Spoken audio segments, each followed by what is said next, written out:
Bienvenue sur Stratpol, nous sommes le mardi 15 novembre 2022, c'est notre bulletin numéro 108 et nous sommes toujours à Moscou. Avant de démarrer cette vidéo, n'hésitez pas à aller voir en description pour vous inscrire, pour nous aider sur Tipeee, Patreon, Paypal.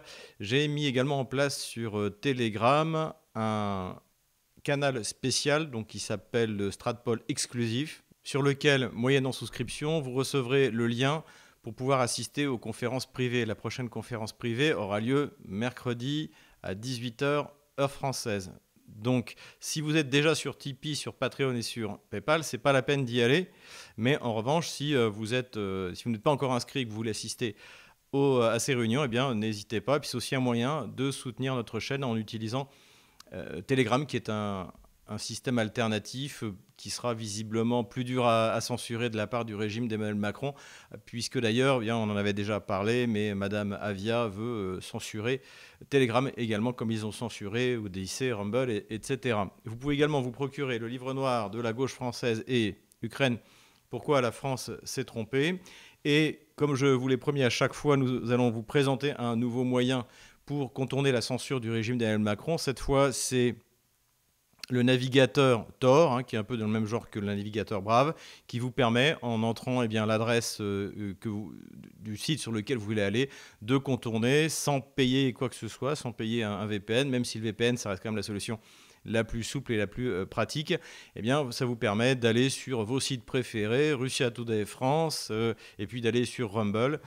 Donc voilà, pour l'instant, encore une fois, vous pouvez aller sur Odyssey sans aucun problème. La chaîne Stratpol n'est pas encore censurée par le régime. YouTube a complètement clos notre chaîne. Et vous pouvez aller sur Rumble également, parce que je sais que le débit est meilleur que sur Odyssey. Mais pour ça, donc, il vous faut soit utiliser Brave, Tor ou un VPN. Voilà pour ce qui est de la lutte contre la censure. Mais passons maintenant immédiatement au sujet de la semaine. Premièrement, comme toujours, des nouvelles économiques passionnantes.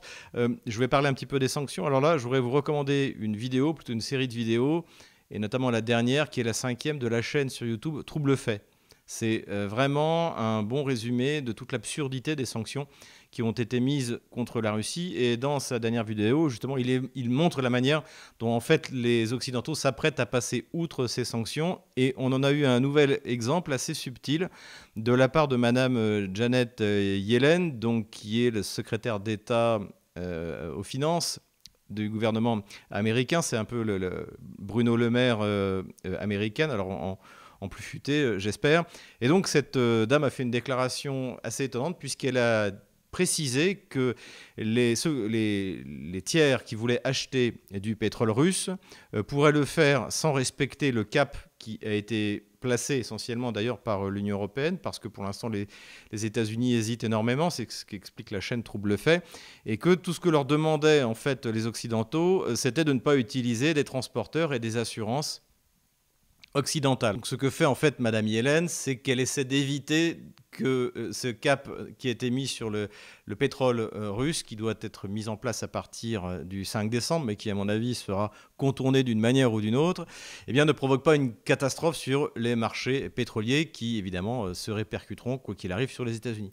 Donc ça, c'est toujours un moment intéressant, c'est-à-dire que finalement, une fois qu'on a compris que ces sanctions étaient contre-productives et de toute manière ne gêneraient pas la Russie, parce que la pénurie de pétrole déclenchée, on l'a souvent expliqué, par ces limitations mises à la Russie, allait faire décoller les prix du pétrole et que donc la Russie gagnerait peut-être autant d'argent en vendant moins.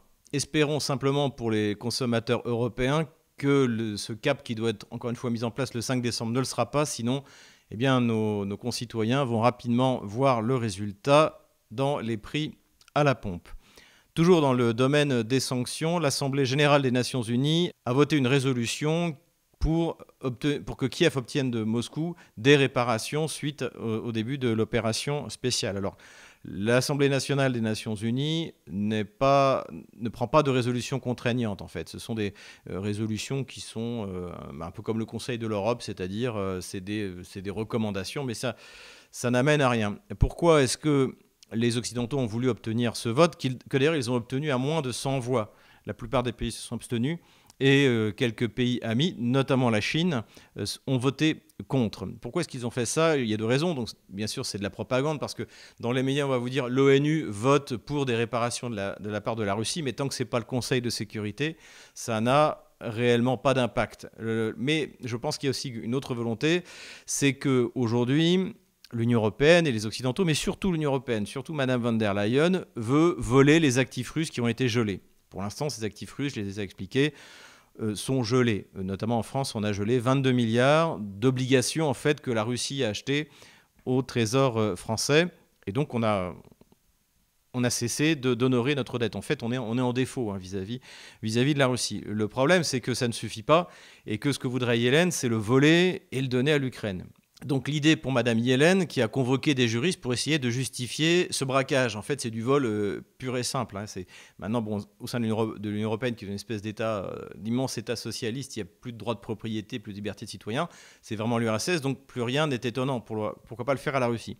Le problème, c'est que même si jamais, grâce à cette résolution ou une résolution du Conseil de l'Europe ou de n'importe quelle assemblée ou du Parlement européen est prise, ça consistera, quoi qu'il arrive, un vol. Et ça détruira la confiance des investisseurs potentiels vis-à-vis des dettes du Trésor, des obligations émises, notamment par le Trésor français. Et c'est d'autant plus important parce que, comme on l'a expliqué, la France est un pays surendetté. C'est le pays le plus endetté d'Europe, je crois, peut-être avec la Grèce et l'Italie. On est à 114, ça doit être en réalité 130% du PIB. Donc la France est un pays extrêmement Algérie qui a tenu jusque-là en vendant de la dette, des obligations. Mais si jamais elle vole définitivement cet argent qui appartient à la Russie, mais quel est le pays sérieux qui va accepter d'acheter de la dette française? Est-ce que l'Arabie Saoudite va acheter notre dette, sachant qu'en fait, tout d'un coup, si Emmanuel Macron, sur un caprice, parce que les femmes saoudiennes portent des voiles, eh bien, va décider de geler les avoirs de l'Arabie Saoudite? Ou ça peut être comme ça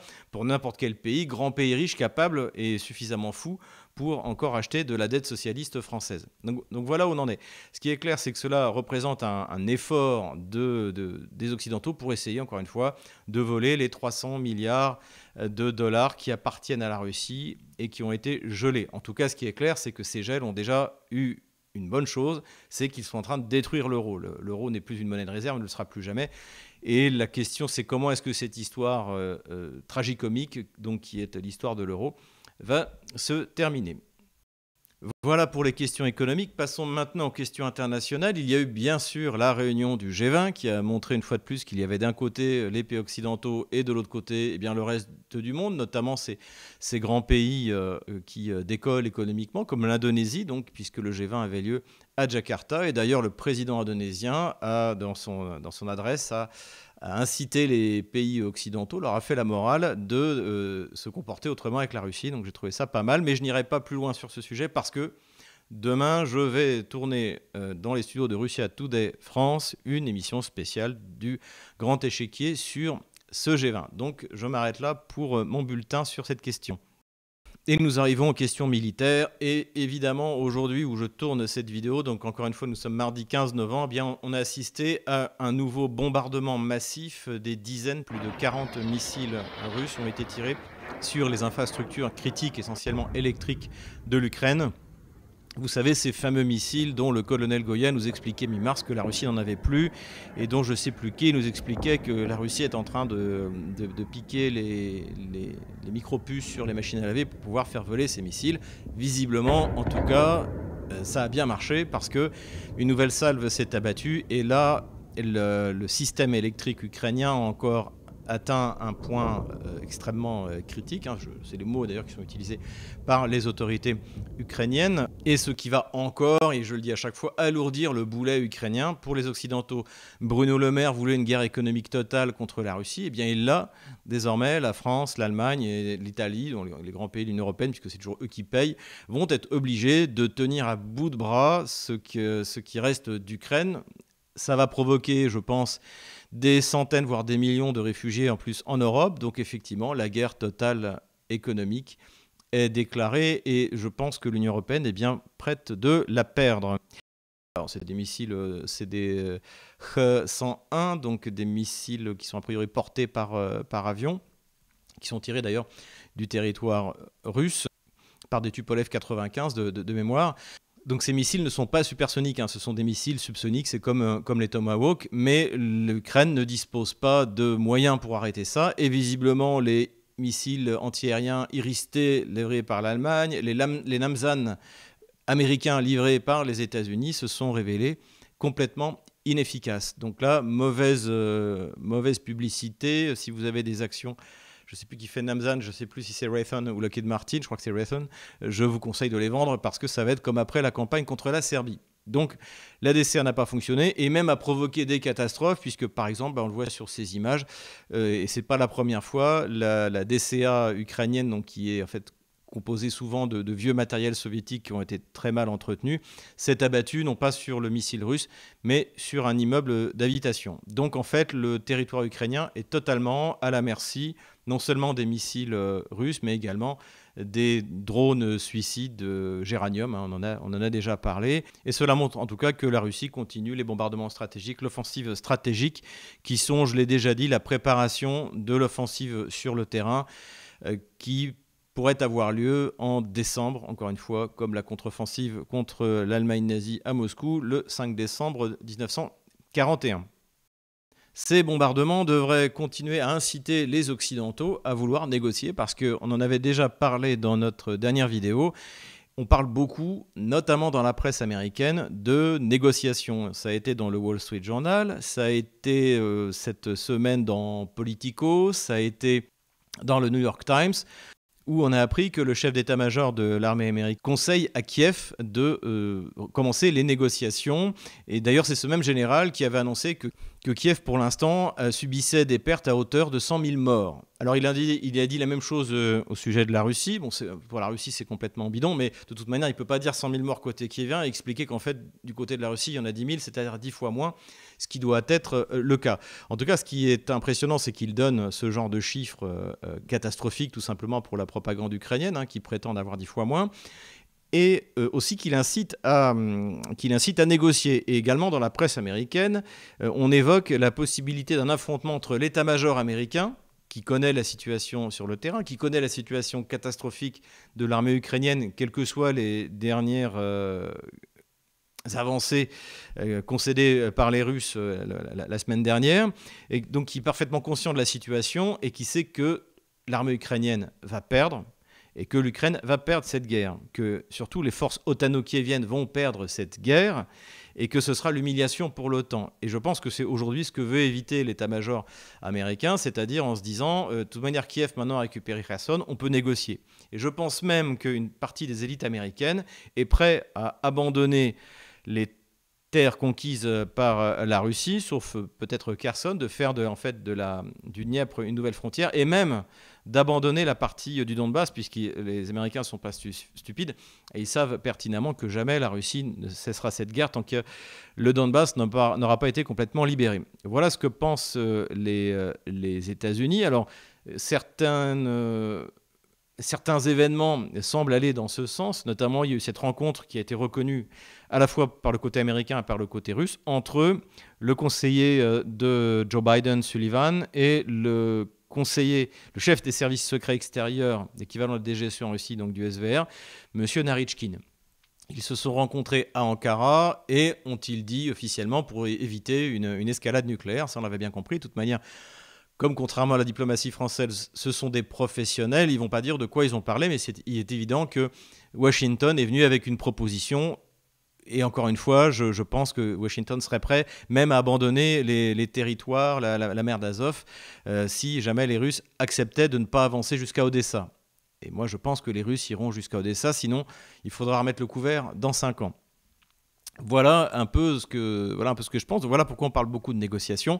En revanche, les déclarations officielles du côté russe, de qui que ce soit, ont dû certainement être une douche froide pour ceux qui souhaitaient négocier. Emmanuel Macron aussi également a demandé à Xi Jinping de demander à Vladimir Poutine de négocier. Et comme me le faisait remarquer un de mes amis, Marc, que je salue au passage, négocier avec qui ? Encore une fois, la Russie ne négociera pas avec Zelensky qui ne décide de rien. Tout est décidé par Washington. Donc un jour, il y aura des négociations entre Vladimir Poutine et Joe Biden ou celui qui lui change les piles. Mais en tout cas, ce qui est clair, c'est que l'Ukraine n'a pas son mot à dire dans cette histoire.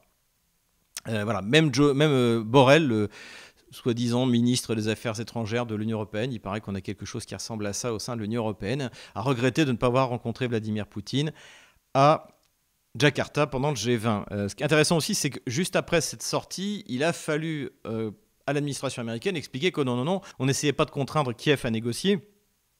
Et donc on a eu Stoltenberg, le secrétaire général de l'OTAN, tout de suite qui est intervenu en disant qu'il n'en était pas question, que ça pouvait se gagner que sur le champ de bataille, etc. etc. Évidemment, mais je pense que le message a été clair et surtout je pense que ce général américain ne veut pas porter la responsabilité de ce qui ne manquera pas d'arriver sur le terrain. Voilà un peu où on en est des négociations. Et ce qui est intéressant aussi, c'est que ça arrive au lendemain de la prise de Kherson. Donc évidemment, du côté américain, voilà, les Russes ont perdu Kherson, on veut dire que les Kieviens ont sauvé la face, les Russes ont une bonne raison d'aller négocier, si jamais surtout on fait des concessions.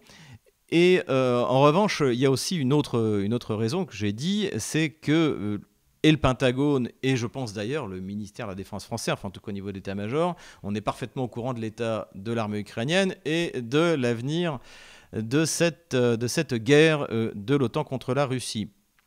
Et d'ailleurs, je recommande alors pour les anglophones les analyses du colonel McGregor, donc qui est un ancien du ministère de la Défense américain sous Trump, et qui intervient. Alors lui, il y a beaucoup plus de liberté d'expression.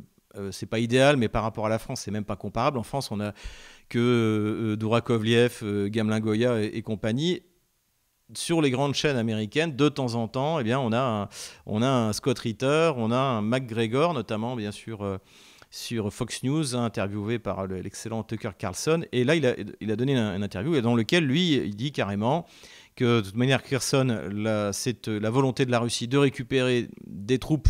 Et ça, c'est vrai que c'est une chose que je n'avais pas dit, mais des troupes d'excellente qualité. Il y a des parachutistes, il y a des gens qui ont une expérience de 8 mois de la guerre, qui ont besoin de se reposer, qui ont besoin et aussi d'encadrer, encore une fois, cette armée de mobilisés qui est en train de se mettre en place, qui s'entraîne. Je vois les images de l'entraînement, c'est quand même quelque chose d'extrêmement sérieux.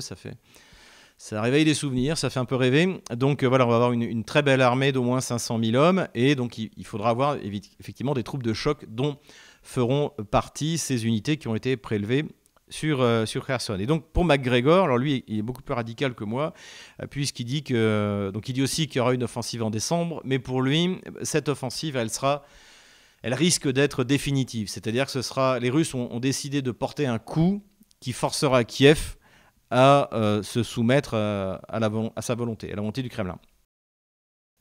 Revenons maintenant sur ce qui s'est passé à Kherson.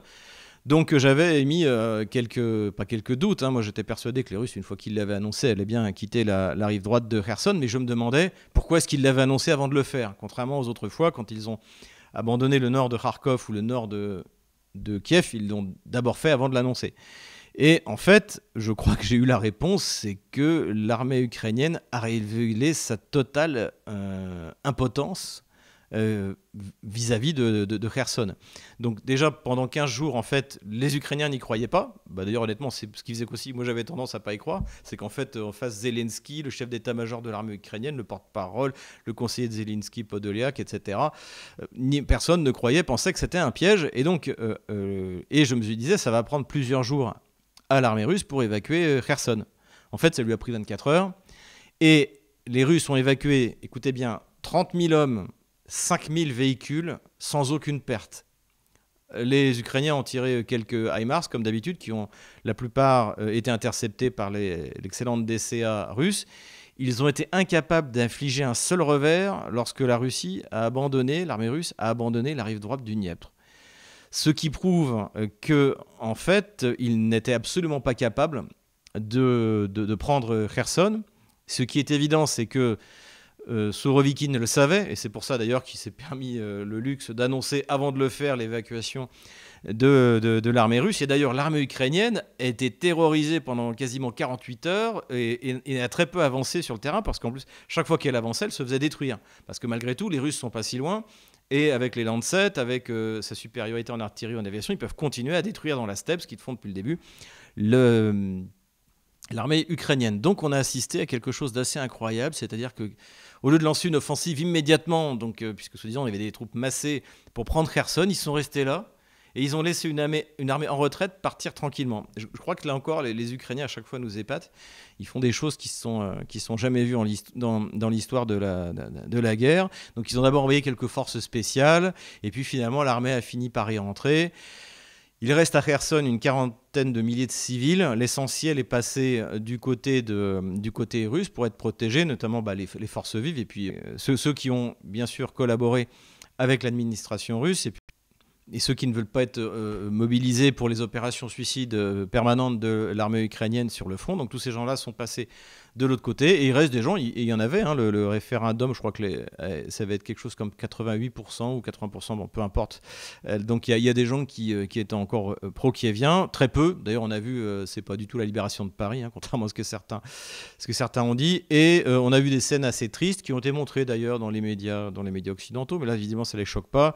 On voyait des gens attachés à des pylônes, insultés par la foule. Ce qu'il faut voir, c'est que tous ceux qui ont réellement collaboré avec les Russes, eux, ont été transférés de l'autre côté. Donc visiblement, d'ailleurs on le voit sur une des images où il y a un ukro-nazi qui se filme en train d'humilier, de tourmenter un malheureux en montrant son billet, son voyenné billet, c'est-à-dire son carnet de recrutement qu'il a dû avoir à l'époque soviétique, si ça se trouve.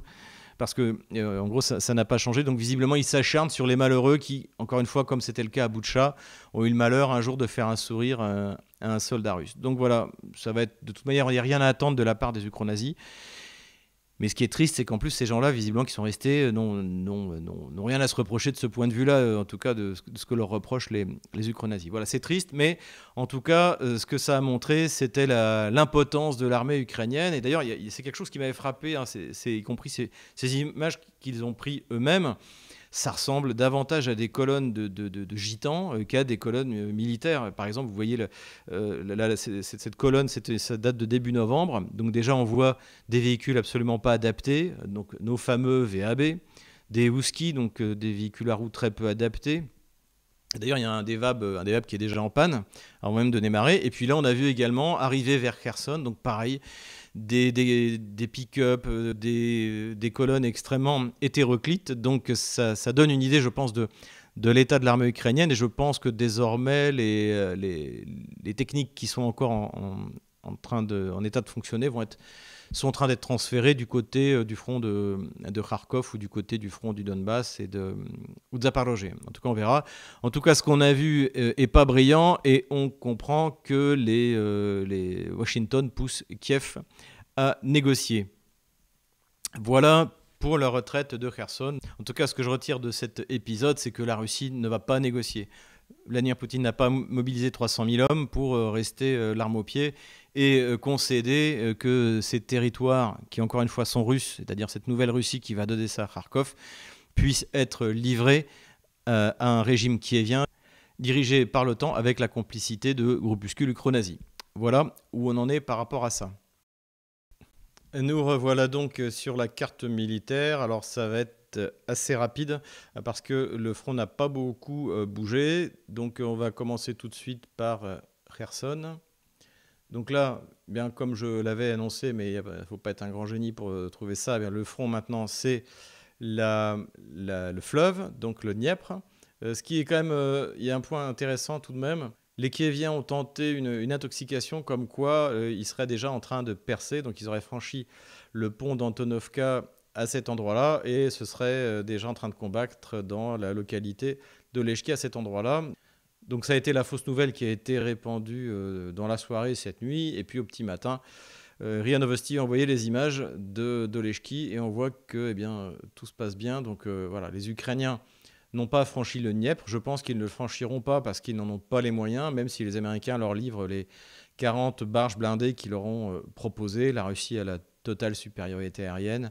Une artillerie qui joue à 10 contre 1 et vraisemblablement maintenant à 15 contre 1, d'autant plus qu'il y a un gros problème de munitions pour l'armée ukrainienne, à tel point que Washington est en train d'essayer de racheter 100 000 obus de 155 mm à la Corée du Sud. Ça a été annoncé. pas érupteur, donc sachant que la Corée du Sud, en principe, n'est pas d'accord pour fournir de l'armement à l'Ukraine. Donc ça voudrait dire que les Américains l'achèteraient sans dire où ça va être livré et qu'ils le livreraient quand même à l'Ukraine, ce qui est normalement interdit dans le commerce des armes puisqu'il y a un certificat d'utilisateur final et vous n'avez pas le droit de vendre une arme si vous n'avez pas l'autorisation de celui qui vous l'a vendu. Voilà. Donc on va voir, bon, je ne pense pas que ça dérange tellement les Américains, mais hein, sachant que 100 000 obus, ça peut être 2 jours de consommation pour l'armée russe et guère plus de 10 jours pour l'armée ukrainienne. Donc ça ne suffira pas à gagner la guerre. Et aujourd'hui, eh bien, toutes les livraisons d'armes sont en flux tendu, puisque la plupart des systèmes ukrainiens sont désormais des systèmes de l'OTAN. Encore une fois, nous avons affaire à une armée otano-kievienne. Donc tout a été plutôt calme le long du Dniepr. Pas de tentative de s'emparer d'Energodar. Les Kieviens sont en train de redéployer leurs forces sur cette ligne de front, hein, les forces qui étaient dans la région de Kherson, et les Russes en font autant. Pas de grandes avancées, mais des petites avancées qui comptent sur le front sud du Donbass. D'après l'état-major ukrainien, les Russes auraient lancé une attaque contre ce village de Vremovka. C'est pour ça que j'ai un peu décalé la ligne. Ça ne veut pas dire que le village est pris. Et quand généralement je coupe au milieu d'un village, ça veut dire qu'il y a des combats dans ce village-là. Donc les Russes continueraient d'avancer dans cette direction. Du côté d'Ougledar, donc dans la même zone, hein, Ougledar c'est ici, la ville de Pavlovka, qui est en fait plus grosse qu'Ougledar, mais qui est en contrebas alors que Ougledar est plutôt sur les hauteurs, a été complètement prise et nettoyée par les troupes russes, donc ce qui va contribuer encore à isoler Marinka. Cette fois, l'isolement est fait, et ce qui fait que d'après les informations, les Russes seraient également en train d'avancer du côté de Vodiane. Là, on est à un bout de la ligne Maginot. Alors pas la plus fortifiée, mais c'est tout de même significatif. Et surtout, là, les Russes auraient, donc c'est pour ça que j'ai sans que ce soit confirmé, mais ils seraient en train de combattre à l'intérieur de Novomikhailovka, de s'en emparer. Donc là aussi, c'est important, c'est la ligne Maginot, et ça avance bien. Pour le reste du front, donc confirmation, Opitné ici a bien été libéré et Vodiane est en train de tomber. Donc petit à petit, Avdiivka est en train d'être encerclé. Ce qu'il faut espérer, c'est que les Kieviens soient aussi stupides qu'avec Mariupol et qui décident de faire un Festung Befehl, hein, une forteresse, et ce qui permettra à l'armée russe de faire quelques centaines, pourquoi pas quelques milliers de prisonniers. Il serait au moins 2000 ici. En tout cas, bon, de ce qu'on en sait. On remonte toujours vers le nord. Ici aussi, je n'ai pas plus de détails, mais visiblement, les troupes de Wagner avancent dans leur encerclement de cette forteresse, mais je n'ai pas de détails particuliers. De toute manière, on a tout avec 2-3 jours de retard. Je pense que c'est délibéré. Ici, c'est pareil, les combats continuent. C'est pas qu'il se passe rien, mais pour l'instant, pas d'avancée notable depuis la prise de Belogorovka par les troupes russes. Sur le front de Kharkov, donc les Ukrainiens tous les jours lancent des offensives qu'on pourrait quasiment appeler de suicide, qui leur coûtent extrêmement cher, mais visiblement peu importe. Ce qu'on avait dit la dernière fois, c'est confirmé. On a eu quelques images. Donc je montre juste la première partie parce que c'est intéressant. Le véhicule qu'on voit là, c'est un Bushmaster.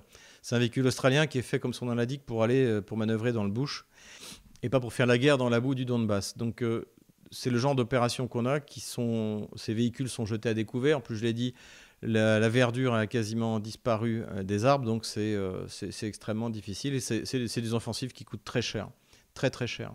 Ce qu'il faut bien garder à l'esprit, c'est que toute cette zone-là est une zone grise, c'est-à-dire que les localités passent du côté russe, passent du côté ukrainien un jour sur l'autre, notamment que les Russes appliquent toujours la tactique qui leur a bien réussi, c'est de se retirer, de faire donner leur artillerie, de revenir, etc., etc. Donc il y a des gros combats, notamment autour de Makiivka, qui aujourd'hui, par exemple, est entre les mains des Kieviens et demain peut repasser entre les mains des Russes. Mais pour l'instant, les Kieviens n'ont toujours pas réussi à pousser jusqu'à Kremina ici ou à Svatove ici, ni même d'ailleurs cet axe qui relie les deux villes et donc qui est en fait la ligne logistique qu'il faudrait atteindre. Voilà, donc pour l'instant, comme l'a dit le général Sorovikin la semaine dernière, le front est stabilisé.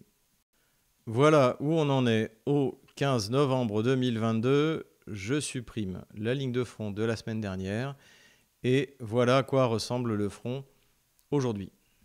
Voilà, j'espère que cette vidéo vous a plu. N'hésitez pas à vous inscrire dès maintenant sur Tipeee, Patreon et PayPal, et également sur Telegram pour participer à notre réunion privée qui aura lieu demain à 18h, heure française. Et voilà également le livre noir de la gauche française, Ukraine, pourquoi la France s'est trompée.